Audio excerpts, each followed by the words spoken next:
Hi. Look, I'm really glad you decided to check out One Sock Radio. But there's something you need to know. It's not only available on YouTube. I know, that's kind of cool and all.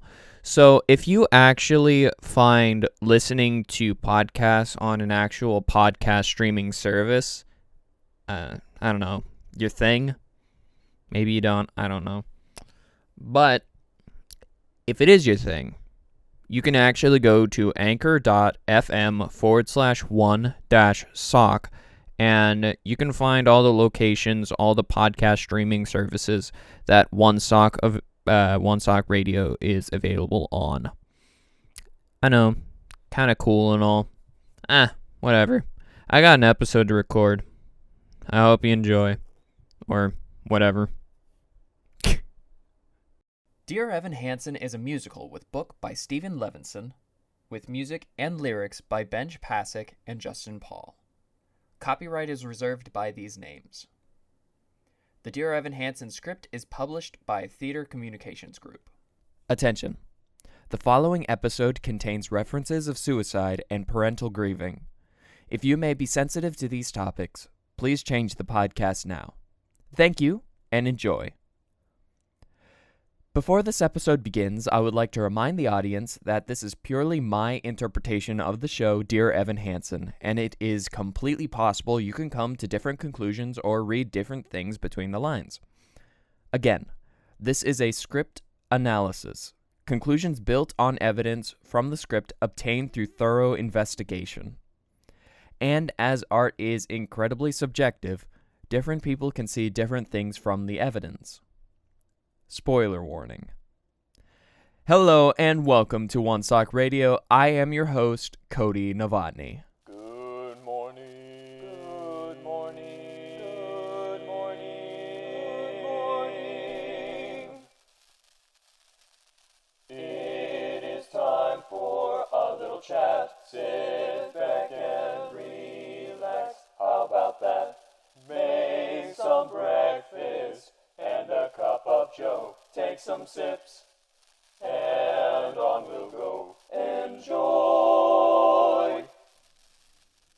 Last episode, we ended on a question. A fairly sizable one at that. Why didn't the Murphys reveal the truth about the letter? And I will explain my thoughts on that answer, but before we can come to any conclusions on that question, we have to understand both Cynthia and Larry. And since we discussed Cynthia in the last episode, by power of deduction, today we are going to be looking at Larry Murphy. We're going to discuss him in a very similar way as we did with Heidi, because I find there are some moments that really stand out to me about Larry. Requiem, To Break in a Glove, and the final scene. Learning how Larry processes Connor's death is going to be a huge aspect to understanding the character as a whole. During Requiem, Larry blatantly tells us that he is frustrated. All that he did for Connor was unappreciated and undervalued. And since Connor didn't take Larry's help, he doesn't feel particularly inclined to mourn him. I gave you the world, you threw it away, leaving these broken pieces behind you, everything wasted, nothing to say, so I can sing no requiem tonight. Scene 9, Act 1. Cynthia and Zoe both specifically say, I will sing no requiem tonight. They are both willingly not mourning Connor for their varying reasons, but Larry literally can't. He isn't sad. As Zoe mentions, he didn't even cry at the funeral, scene 11, act 1. And it's not because he isn't sad that Connor's gone.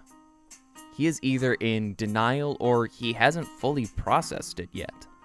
We know for sure that Zoe's theory is that he is in denial. Usually playwrights will have characters tell the truth about another character unless there is a very specific reason why they shouldn't be correct. But, just to be on the safe side, we're going to continue looking before coming to any definitive conclusion. The next moment I thought stood out for Larry's character was to break in a glove. Through this song, we learn just what Larry finds important: hard work, commitment, and consistency. And I 100% agree with the message this song conveys. Whatever you want to do in life, you have to be willing to give it your all. It's not going to be easy. Nothing ever is handed on a silver platter, but if you can stick with it, it's going to be worth everything you put into it. And towards the end of the song, Larry starts talking about how you shouldn't let what other people say stop you. Another really good bit of advice. But he connects this to how he was trying to help Connor. That Zoe and Cynthia thought his idea of how to help him was ludicrous and ineffective. Probably not verbatim. Which clearly motivated him even further to keep trying. He mentions how he saw Connor as a kid who lost control at the peak of heavy emotion. There was an urgency to use his plan to save Connor, but Cynthia simply didn't listen, which sets up a talking point we'll pursue further. Now, on to the final scene. Scene 9, Act 2. Here we see firsthand how Cynthia saw Larry's solution to helping Connor as doing nothing at all, which, after breaking a glove, we know isn't true.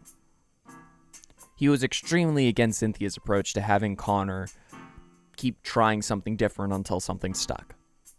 Larry further says his solution was the only way he knew how to help. It was everything he could do, and it was criticized by his family and clearly wasn't followed by Connor. I believe this situation of, as Zoe puts it, treating Connor like a criminal, comes from him getting frustrated when Connor doesn't put in the work, when Connor didn't listen to him. In this incredibly antagonistic scene, Cynthia reveals that Larry saw Connor's first suicide threat as an attempt for attention.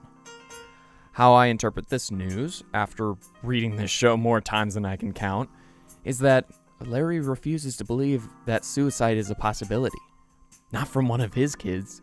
He wasn't trying to downplay the severity of what his son said, he just straight up didn't believe it. Now, when Connor died, Larry didn't have any emotion. He didn't cry nor have the ability to mourn. I believe Zoe's declaration of her father being in denial is correct. This isn't an exaggeration or misreading. He can't fully accept that his son really killed himself. Let's look at Larry's polar attitude, a concept explained by Francis Hodges and Michael McLean in their book Play Directing, Analysis, Communication, and Style, 7th edition. Basically how a character's thoughts, beliefs, behaviors change from the beginning of the show to the end of it, but I want to specifically look at how Larry goes from not even wanting to go into Connor's room to willingly talk about him without hesitation. How he changes between Requiem and to break in a glove. What happens? The Connor Project. Evan opens a door that allows everyone to talk positively and openly about Connor. A movement that proves that everyone matters. This message means a lot to Larry. He tried everything he could for Connor and it didn't work. He bought him a glove as a project that they both would work on together, but Connor never gave it the time of day. Cynthia never gave Larry's idea to help Connor a sporting chance, never even humored it. And Zoe always insults him by calling him boring and torturous whenever she gives him the time of day. Larry felt useless, unappreciated, but the message of the Connor Project, it teaches Larry that isn't true. He matters. And not only that, Evan's speech for the assembly allows him to finally grieve.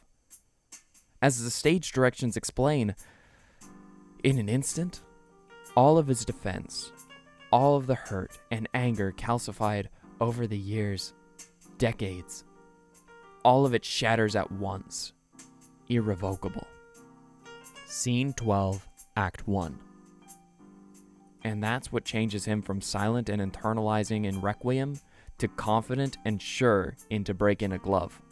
Hey, this is Unscripted Cody. In the middle of recording this episode, I realized I never really talk about this moment where Larry breaks down in You Will Be Found in Scene 12, Act 1. You have no idea how many times I've re-recorded this. This is why I have a script. So, this moment where Larry breaks down, it shows that he finally accepts Connor's death. He's no longer in denial. And that's why he breaks down and starts crying. And that's going to be another big reason why he opens up more, because you know that if you've ever, I'm trying to think of a good example. So, like, this is probably a bad one, but it's the best one I can think of off the top of my head. When you have a chore that you really don't want to do, and you're like putting it off in your mind, and you don't even want to think about it. Have you ever noticed how it kind of makes you more restrained, keeps you from doing other things without actually recognizing it's there? It's kind of nagging at you at the back of your head. And then once you finally do it and it's done, you feel free. And that's what I believe happens with Larry, is that in You Will Be Found, he finally allows himself to accept that Connor died, and he died the way that he did, through suicide. And that frees him. That's all I wanted to talk about. Back to Scripted Cody, where I don't stutter so much. Cynthia and Larry both butt heads a lot. Their personalities are polar opposites. Larry believes in sticking with one thing and putting in the hard work, but Cynthia believes in finding something that's better than the last, or constantly switching between different things. Bringing up the point that Cynthia doesn't listen to Larry, like I talked about earlier. Neither of them listen to each other. Cynthia doesn't believe in Larry's solutions, and he doesn't believe in hers. And this constant doubting of each other subsides when they come to heal from the Connor project. They even, as equals, decide to give Evan Connor's college fund, which of course is turned down by Heidi, but that is off topic. Which leads us to the big, huge, number one question that everyone asks and criticizes about the show. Why don't the Murphys reveal the truth about the letter? They are very clearly disappointed and horrified from the reveal that everything was a lie. So why do they show Evan mercy? Because even though Evan told a really terrible lie, we're not glossing over that, he still healed their family. He reminded them of the orchard and helped, in a capacity, to rebuild it, a source of fond family memories, and spread a beautiful message about how everyone deserves to be seen. And it didn't just help their family, it helped people all over. Revealing the truth about the letter would crush the hope and the message the project helped build. I also believe that they saw Evan's intentions, that he wanted to help them. Perhaps he took the worst possible decision, but in the end, it sent them off as better people. Now, how does Larry tie into all of this? Why is his story included in Dear Evan Hansen? He shows the depressive aftermath of a tragedy. How a person can lose all sense of self-worth from something like this. He also serves as a reminder that we all try to help in our own way, and sometimes the only way we know how to help can be destructive or ineffective. But that is no reason to beat yourself up, because in the end, you tried. And that is all that matters. The fact that you tried at all proves that you are good and that your choices mattered. Now, I would like to discuss the letter and why it is important that the Murphys didn't reveal the truth.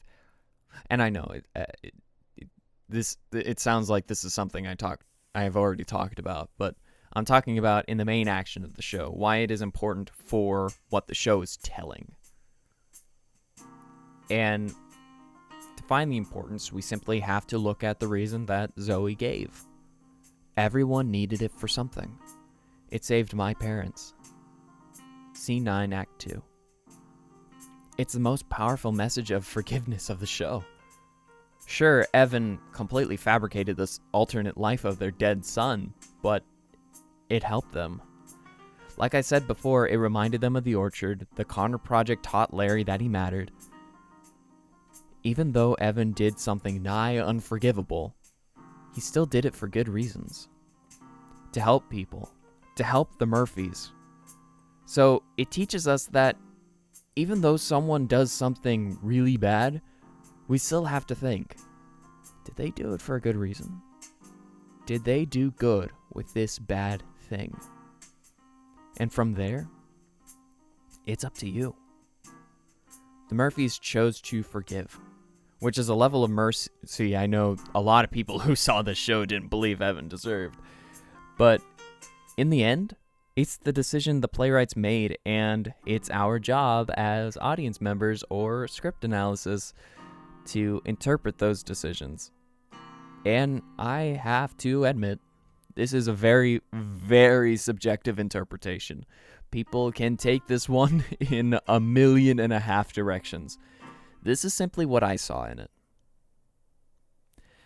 And that is all I have for this particular discussion. Join me next time when we dive into the most hidden character of all and answer one of the biggest mysteries of the show. Why Connor Murphy killed himself.